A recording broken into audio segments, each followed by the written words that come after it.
You are listening to the Speech Space Podcast, a podcast full of tips and resources for SLPs.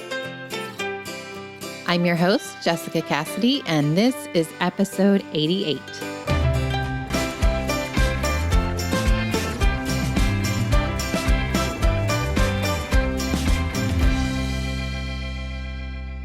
Hey there, everybody. Today, we're going to be talking about providing group therapy sessions. We will dive into when group therapy may be needed, the benefits of group therapy, as well as what a group therapy session may look like in your therapy. Before we get started, I did want to mention that this podcast is brought to you by the Digital SLP membership site, which is a site that features time-saving interactive digital resources that are all teletherapy platform friendly and can be used in person as well. You can learn more or sign up by going to thedigitalslp.com/digital SLP. And if you have not already signed up for a free trial, you can grab your 7-day free trial while you're there. Before we dive into the podcast, to the meat of this podcast, let's go ahead and first define what group therapy is for those of you who might not be overly familiar. So group therapy refers to speech therapy sessions that are provided within a group setting. And this might include, say, 3 or 5 or maybe even 8 children. The number is going to vary. And when forming groups to conduct group therapy sessions, you may group children of similar ages, as well as children who are working towards similar speech and language goals. And sometimes, if schedules do not align, you are going to be having something that we refer to as mixed groups, where you're going to have students with different goals. And so they aren't necessarily going to be working on the same things at the same time. And those sessions can be a little bit more challenging, but they also can be fun if you have the right resources and you've gone ahead and done some planning ahead of time. So when might you place students into a therapy group as opposed to providing individual services? Let's talk about that for a minute. So firstly, let's talk about time constraints. You may have a large caseload where certain students have limited times that they are able to be out of the class. And you as a therapist may only have limited times available for therapy during the school day. So these time constraints may only allow you to conduct a total number of sessions a day, which is going to require you to group students together. Number 2, choosing students to be together in order to allow for more practice with peers. So there may be students on your caseload who are having a hard time working on speech therapy goals with you, but they are more willing to work on these goals when they are together with their peers. Grouping students together may help increase the amount of time dedicated toward working on goals due to motivation to work with their peers. And sometimes it can also be very necessary to even address certain social skills goals, to have students with peers versus with just the therapist. The third thing is awareness of speech and language goals. So when grouping students together, they are able to watch their peers and listen to their peers who are working on similar goals. This helps students hear speech sound errors or even observe peers showing difficulty with answering questions or following directions. Students may be able to determine what their peers need to do in order to help them reach their goal, which will increase the likelihood that students are aware of their own goals. Lastly, peer support. I touched on this a little bit in number 2, but placing students in groups together, it allows for a lot of support, and this helps students recognize that they're not the only ones receiving speech therapy services, so they know that they're not alone. So students supporting each other, it definitely brings a positive vibe to the therapy session. Now let's go on and talk about when you might provide individual therapy as opposed to placing a student in a group therapy session. Now, one reason would be if they had limited attention. If you have a student on your caseload who has an extremely difficult time working towards his or her goals, if there are any distractions, then group therapy may not be the answer. These students would benefit from individual speech therapy in order to help them focus on the short amount of time that they have in therapy. So this might be something that you start off with and try to pull back on or scale back on as your students' attention gets greater. Hopefully, their attention span improves. If not, then having that student one-on-one might be just what's best for them. Number two, if a student is not making progress, so you may have a student placed in a group therapy session, however, they are just not making progress as they should, and it might be best to begin seeing that student individually in order to help them make the progress and to help them meet their goals, at least to do a trial and see if that helps that specific student to see if they start to reach their goals any sooner or make greater progress. Number three, childhood apraxia of speech. So children with severe childhood apraxia of speech benefit from more intensive therapy as well as repetitive practice during therapy sessions. And now these students may benefit from more individual speech therapy sessions to allow for increased repetition and also for more direct and intensive therapy. Now, that's not to say that you couldn't group them with another student who also has childhood apraxia of speech, but for those sessions with lots of repetition and lots of direct and intensive therapy, oftentimes those students will need to be seen alone or in groups with students who are working on the same thing. Okay, so we talked a bit about some benefits of group therapy, including practice with peers and increasing awareness of speech and language skills, as well as obtaining peer support. I would like to share a few additional reasons why group therapy may be a great option for many of your students.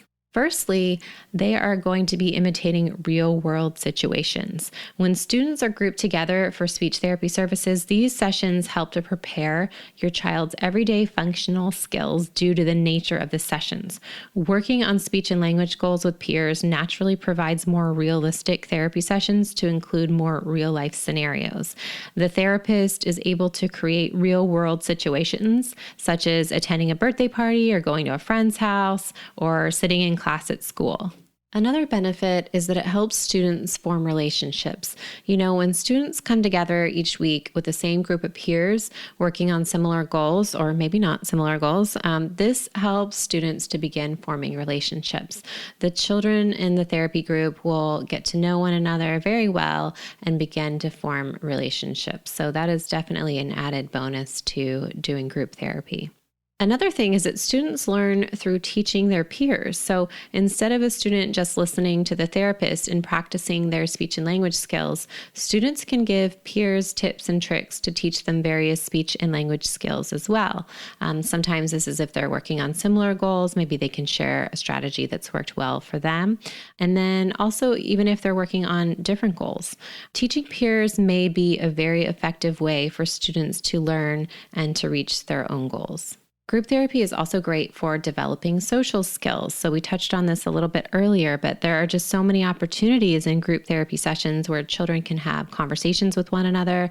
They can work on taking turns, following directions, and sharing. All of these opportunities support development of social skills. So working in a group setting helps to work on those skills with more of a natural environment that relates more to everyday life. Also, more of a relaxed atmosphere can help as well. So working with peers rather than just one adult with that, one-on-one intensity can help provide a more relaxed learning opportunity when working on speech and language skills. And some children are going to thrive from that. Like we mentioned before, some other children might really have difficulty in a little bit more of a relaxed atmosphere, but many children are going to thrive, and that's going to help them to work better with their peers in those sessions and to develop relationships. And like we talked about, to also teach each other and learn together.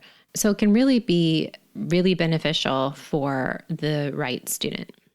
Now that we know when you may choose to provide group therapy sessions and what the benefits are to providing group therapy, what does a group session typically look like? So let's talk about this for a minute. And this may be different for all SLPs and definitely differs depending on the goals of the students within each group. So there's not really any sort of template that I can share. For example, you might run a social skills group, a language skills group, where the students work on following directions directions or sentence comprehension, literacy skills group, problem solving group, speech articulation group. So there's lots of different group types if you are able, if you're lucky enough to be able to categorize them into neat little pockets like that. The therapist may pair games or social scenarios with therapy materials in order to target therapy goals in a more fun and motivating way. I personally love to do games if we can make them relevant, which I would say 95% of the time you can use the games to tie into your goal. A few examples of some different types of groups. Say you have a group of students working on problem solving skills. So maybe you provide various scenarios within the group sessions where the students need to work together.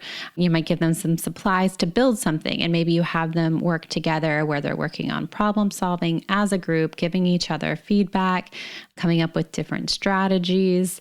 So they're really touching on a lot of different social skills, and they're giving and following directions, which can tie into expressive and receptive language, which really brings me back to the point that if you do have a group and they do not all have the same goal, do not worry, because there are a lot of clever ways that you can target multiple goals at the same time. Let's talk about what some other groups might look like. So say you have an articulation group.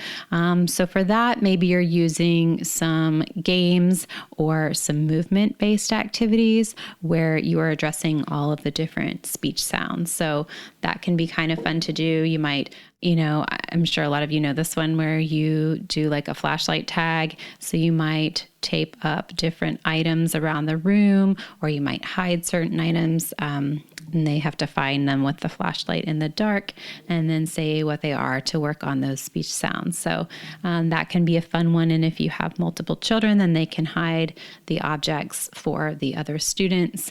And, like I mentioned before, games are always a win. So if you can find a way to incorporate different speech sounds within a certain game, then that's always a success as well. Now, say you have a literacy group that you're running. Now, that's usually going to involve selecting a book and then talking about the book prior to reading the book, and then talking about the book while you're reading the book, and then discussing the book at the end with the group as well. So depending on the goals that you're addressing, things are going to look a little bit different. However, like I mentioned, it is possible to set up a group even though your students might be working towards a different goal. So do not worry if that is the case. Group therapy, it's going to look different for each therapist as well as each unique group of students.